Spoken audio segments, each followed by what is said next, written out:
guys, it's me, Rena from Snailworks Crochet, and let's talk March plans. As I sit here and chat with you guys, I'm going to be working on my temperature blanket. This is February's square for my temperature blanket so far. I do like it. I think there is a lot more going on here than there was in my previous month where it was just freezing the entire time. But I think because there were kind of some highs and lows here in February, it makes for a more interesting temperature blanket. But without further ado, let's talk crochet.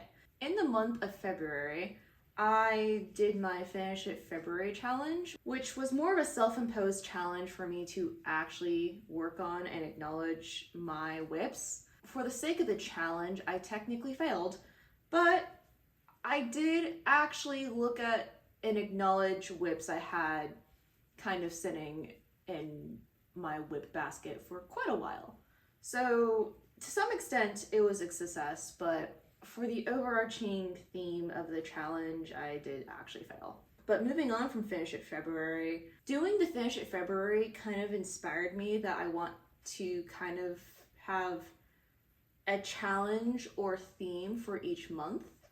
And originally, I was thinking March's theme could be like charity related, but that was before I found out I was traveling 3 out of the 4 weeks of March. So I'm probably gonna put that aspect to the side and focus on just kind of taking my time a little bit and just doing what I want, which I kind of have been doing, but I want to do it a little bit more intentionally this time. Speaking of that, actually, so my friends here in Pittsburgh, they actually do watch my YouTube channel, which, hi, if you're watching. It always feels weird to say, but they were telling me that the name of my channel is kind of an oxymoron, because technically my channel name is Snailworks Crochet, and the whole thing is like, slow and steady, like kind of crochet, because crochet can only be made by hand and it's handmade and it's meant to be slow fashion, that kind of thing, despite the fact that you see fast fashion retailers selling crochet. But that's beside the point. But they were saying, yeah, Rena, you've been cranking out a lot of crochet pieces, and you've been uploading twice a week. So you shouldn't, it feels weird for you to be Snailworks Crochet. You should be like Cheetah Crochet or something like that, which it's one of those things where they're kind of right, I guess, like in the sense that like, yeah, I probably should embrace, like, I should probably be slower and not try to like grind in crochet. But I also kind of have that like all or nothing mentality where when I do find something I like, I want to put in as much as possible into it. And right now I'm at that stage, at least in crochet, and I guess now knitting a little bit, where I just have this overflowing desire to do all sorts of things. Like I have so many ideas that I want to do and I want to share it. But I'm sure there will be a point where I become burnt out and I need to take a step back and focus on other things, like, more important things. But that's not now. I don't know. I think I originally increased my upload schedule to twice a week because I just had so many ideas. And now I'm like, okay, I should probably calm that down now. I haven't fully decided whether I want to keep this up or not. Maybe I will stop, maybe I won't.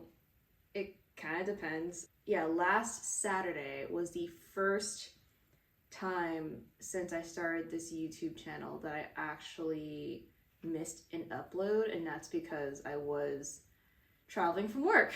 I normally try to have my videos like planned ahead and put it on a schedule and stuff, so that way even if I am busy or traveling, I still have something to upload.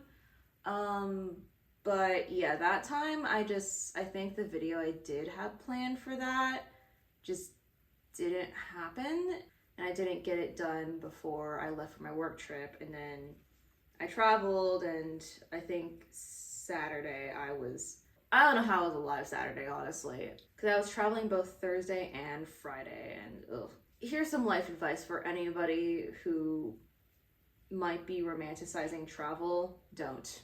I remember when I was younger, people would always say, oh, I want a job that allows me to travel. I'm like, no, you don't. No, you don't. You don't want a job that lets you travel, because jobs that make you travel, you're not going to fun places. You're going to middle of nowhere places, and with nothing to do.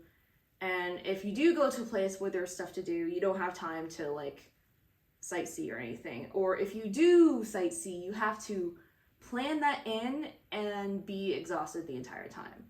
I think I remember I was talking to a friend at work. He got to travel to LA for a meeting, but he was saying, yeah, I flew in that morning, did my thing right after I went for a hike, and then I went home within the same day. I'm like, how?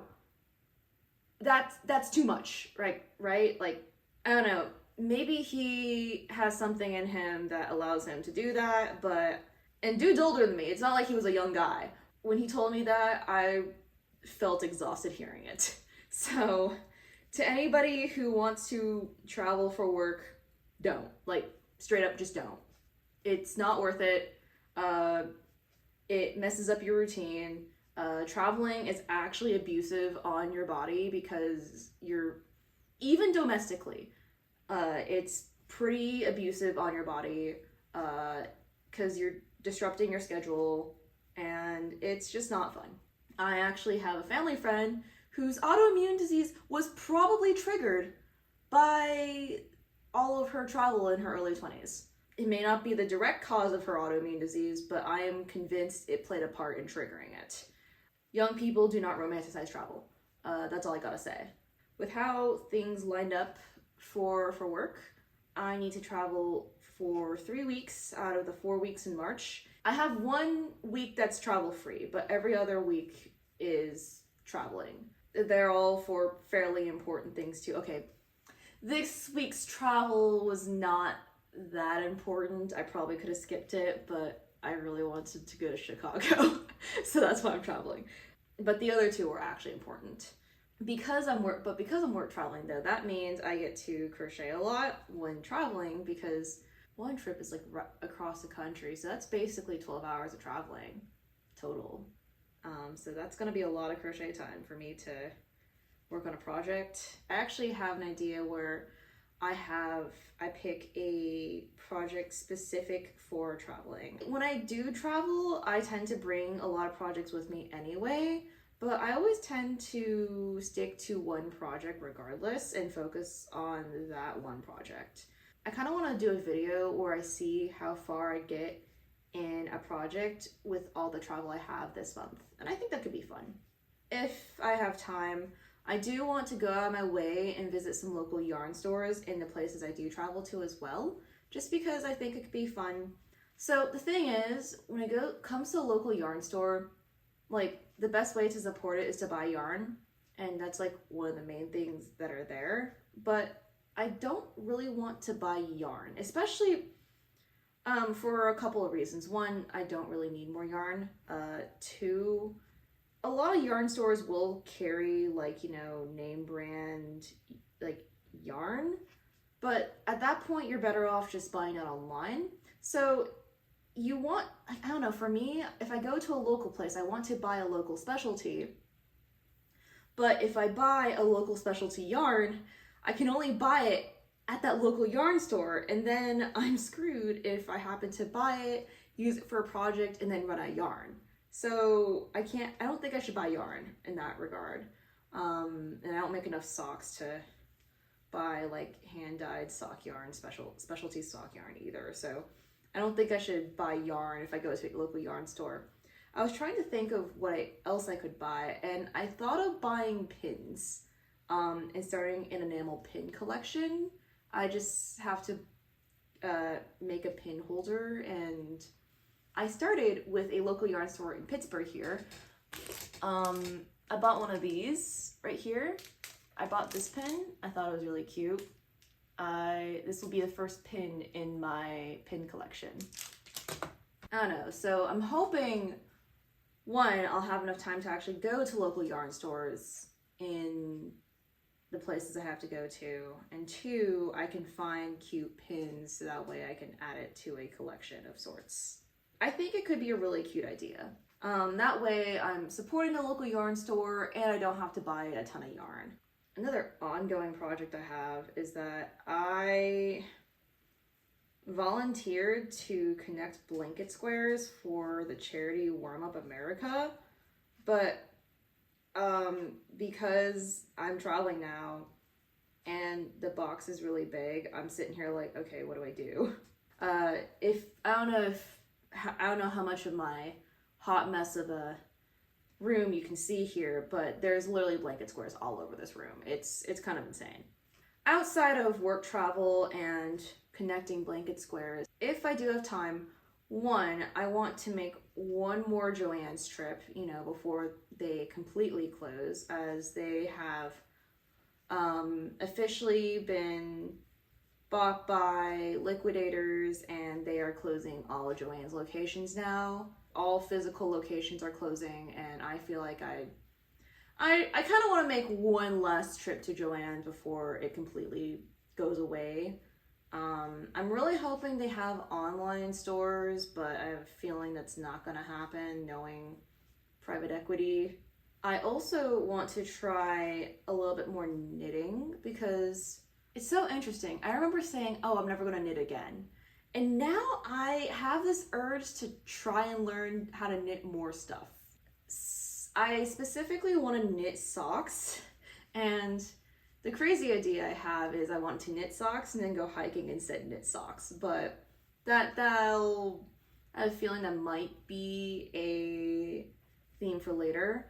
I also want to try making more things for charity as well, because I mean, my motivations for making things for charity are actually kind of selfish rather than like virtuous. It's the fact that I have a lot of yarn around my room and I need to get rid of it. It's one of those things where I know like the end result is positive, but the motivations are not very like altruistic. It's kind of the whole like when a really rich influencer gives money to charity and announces it, for people will accuse them for doing it for clout, but those charities did get money for their cause and they are helping people, so it is a net positive. But at the same time, there's still the criticism of like, oh, you're doing it for clout, or you're doing it for like selfish reasons, not because you're giving. So that's why I feel a little conflicted about that, but also I do actually have a lot of cotton I should get rid of. I think I might do a video where I make soap sacks or some dishcloths for charity with my cotton yarn, because I think that could be very useful and helpful for both me and the people receiving them. The month of March will be very busy for me, and I am low-key concerned that I might not be great after it, but don't worry, I have put in my PTO for the month of April. I think after traveling, I'm going to need a staycation. I don't know, for me, I'm really bad about remembering to take vacation until I'm like about to like freak out, and I'm like, you know, because I'm not very good about planning my vacation time, and I just need to plan it properly, and I don't. And then by the time I'm like, I need it, I'm like, oh man, I either don't have enough or it's like too late, you know? So I need to get better about putting in PTO on time, or putting in PTO or planning for my PTO. Wait, let me check if I actually got this right. Okay, no, I was worried that I accidentally did too many temperature blanket rows. I did not. I'm fine. For now, I'm fine. So yeah, that's kind of all I had to talk about. Thank you for chilling with me as I talk to myself. I think that's kind of all I had to say about my plans for March. It will definitely be a very, very busy month, but I mean, I'm here. I'm alive. I'm chilling, you know? That's kind of all I have to do. That's all I have to do is just go with the flow a little bit. I'm still crocheting. If you made it this far, thank you for watching. I don't know, when it comes to these like talk and chat videos, I never really know whether like people need to hear what I say or how much information I should be disclosing about myself, but here I am, right? Hopefully maybe you got something out of it, maybe you didn't, I'm not sure. I had some friends tell me that like my videos are kind of like crafting with a friend, which that's kind of the point. At least that's the kind of the vibe I want to have with my videos. Just because, you know, we're lonely people, guys. And I'm also very good at talking to myself. So I don't really have a problem like talking aimlessly. I know some people do. But yeah, if you made it this far, I hope you maybe you've kind of gotten some work in on whatever crafting project you're doing, if you're crafting along with me, or if you're just watching me talk, that's fine too. I hope you had a good day and rest of the week. Okay, bye!